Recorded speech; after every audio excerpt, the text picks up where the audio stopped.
राधे राधे दोस्तों। आज हम सुनाएंगे आपको छठ माता की कहानी। अगर आपको हमारी कहानी पसंद आए तो प्लीज़ हमारे चैनल अपनी संस्कृति को लाइक करें, सब्सक्राइब करें और शेयर करें। एक बार छठ माता, अवसान माता और संकटा माता एक उपवन में बैठी हुई थीं। तभी तीनों आपस में कहने लगी कि हम में से बड़ी कौन है। तो छठ माता कहने लगी कि मैं बड़ी हूँ, कि मैं बहुत जल्दी मनोकामना पूरी करती हूँ, इसलिए मैं बड़ी हूँ। तभी अवसान मैया कहने लगी कि नहीं, मैं बड़ी हूँ, मैं सभी मनोकामनाएं पूरी भी करती हूँ और जिनके बच्चे नहीं होते उन्हें संतान भी देती हूँ। अब संकटा माता कहने लगी कि नहीं नहीं, तुम दोनों से तो मैं बड़ी हूँ, मैं सबके संकट दूर करती हूँ, सबकी मनोकामनाएं पूरी करती हूँ। तो तीनों आपस में कहने लगी कि मैं बड़ी। अब तो बड़ी अजीब स्थिति हो गई और तीनों में आपस में विवाद शुरू हो गया।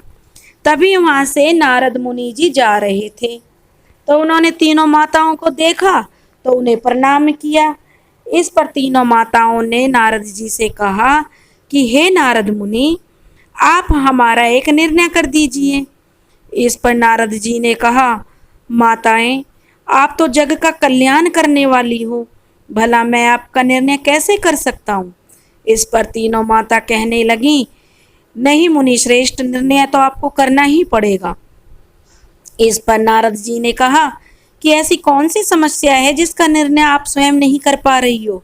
तो इस पर उन तीनों ने कहा कि हमारी समस्या यह है कि हम तीनों में बड़ी कौन सी है, और इसी बात पर हमारा विवाद हो गया है। यह सुनकर नारद जी तो चकरा गए कि बड़ी अजीब स्थिति है, किसको बड़ा बताऊं और किसको छोटा।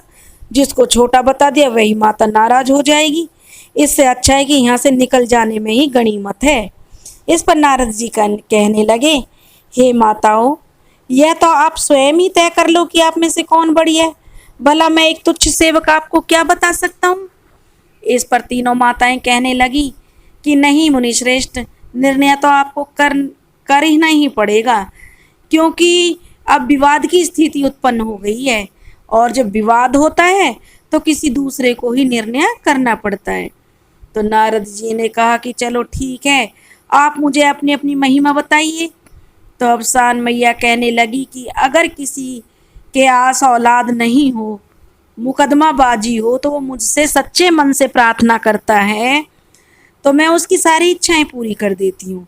तो इच्छा पूरी होने पर आप क्या प्रसाद लेती हो, नारद जी ने पूछा। तो उन्होंने कहा कि इच्छा पूरी होने पर हमारी पूजा और प्रसाद देना होता है। अब नारद जी ने कहा कि आपका प्रसाद कैसे देना होता है। तो अवसान मैया ने कहा कि हमारा प्रसाद सवाया होता है, यानी 1.25 किलो, 1.25 मन, 5.25 किलो, जो भी हो, मतलब उसकी इच्छा हो जितना, मतलब सवाया होना जरूरी है। उसमें गुड़, चना, मिठाई या पेड़ा चढ़ता है। 7 सुहागनों के साथ पूजा आरती होती है और कथा कहना भी बहुत जरूरी होता है। अगर मन्नत जैसे कि बोल दिया कि भाई एक मन्नत बोल दी है कि मेरी ये पूरी हो जाए और प्रसाद नहीं दिया, और दूसरी मन्नत बोल दी कि मेरी ये मन्नत भी पूरी हो जाए, तो दोनों को एक बार दूंगा, तो हमारा डबल प्रसाद देना होता है। जैसे 7 सुहागन की जगह 14 सुहागनों को बिठाया जाएगा और प्रसाद भी डबल हो जाता है, और हमारी जो दोहरी प्रसाद देना होता है। और तो अब नारद जी कहने लगे कि ठीक है माता रानी। अब वो माता रानी जो संकटा माता से बोले कि आप बताइए आपकी क्या महिमा है। तो अब संकटा माता ने कहा कि मेरी पूजा भी कुछ ऐसी ही होती है, सवाया प्रसाद होता है, 7 सुहागनें होती हैं, एक कन्या होती है और एक विधवा होती है। हमारे प्रसाद में भी चावल के आटे में खोआ, पंचमेवा जो होती है, शक्कर, गाय का दूध, घी, तुलसी दल मिलाकर या तो आप लड्डू बना दो, या जो भी जैसे भी आप खुला करना चाहो खुला कर दीजिए, और बराबर बराबर सब में बांट दिया जाता है। और पूजा पाठ के बाद कथा कही जाती है, जो कि बहुत ज़रूरी है।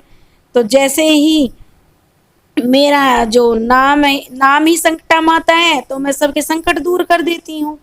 नारद जी ने कहा ठीक है। अब नारद जी छठ माता से पूछा कि छठ माता, आपने कहा आप भी अपनी महिमा बताइए। तो चट माता ने कहा मेरा तो ऐसा कोई नियम नहीं है, मुझे तो जो सच्चे मन से याद करता है मैं उसकी चट से मनोकामना पूरी कर देती हूँ और इच्छा पूरी होने के बाद मेरा प्रसाद दिया जाता है। जैसे कि मेरा नाम ही चटपट माता है तो मेरा तो जो उसी से अर्थ लगा लीजिए, चट मनोकामना पूरी और पट प्रसाद देना। मेरा प्रसाद रोका नहीं जाता है और पट से प्रसाद देना होता है। मुझे तुरंत अपना प्रसाद चाहिए। नारद जी ने कहा माता आपका प्रसाद क्या है? तो चट माता ने कहा कि मेरा ऐसा कोई नियम नहीं है कि सवाया ही हो, जितनी जिसकी श्रद्धा हो उसी के अनुसार जो उससे बन जाए उतना प्रसाद वो दे दे, कोई नाप तोल नहीं होती है। हमारी पूजा में भी 7 सुहागनियों को बुलाना पड़ता है क्योंकि जो सुहागन स्त्रियां होती हैं उनसे ही पूजा होती है और कथा भी सुनाई जाती है। लेकिन हमारी पूजा खड़े होकर करनी पड़ती है, कोई भी मिठाई नहीं चढ़ती है। खोआ में शक्कर, खोआ और शक्कर का प्रसाद होता है, यानी कि खोआ में शक्कर मिलाकर एक घोल बना लेते हैं जिसे किसी भी धातु के बर्तन में हमारा प्रसाद नहीं रखा जाता है और ना ही खाया जाता है। पत्तल या दोने में प्रसाद रख दिया जाता है और प्रसाद को चाट कर खाया जाता है और बचे हुए प्रसाद को जो औरतें होती हैं जैसे नहीं खाया जाता है तो अपने घर भी नहीं ले जाती हैं। अब नारद जी ने पूछा कि जो झूठा प्रसाद बच जाता है तो उसका क्या करें? उस पर चट माता ने कहा कि उस प्रसाद को जमीन में खड्डा खोदकर दबा दिया जाता है। इस पर नारद जी कहने लगे अरे वाह माता जी, सबसे बड़ी तो चट माता है, क्योंकि इनके लिए तो जो इतना कुछ करना ही नहीं पड़ता है, अपनी श्रद्धा अनुसार करना पड़ता है, इसलिए सबसे बड़ी तो चट माता है। बोलो चट माता की जय। जो इस कहानी को सुन रहे हैं हे चट माता, उनकी भी सभी मनोकामनाएं पूरी करना और जो इस कथा को कह रहे हैं उनकी भी सभी मनोकामनाएं पूरी करना। एक बार जोर से बोलो चट माता की जय।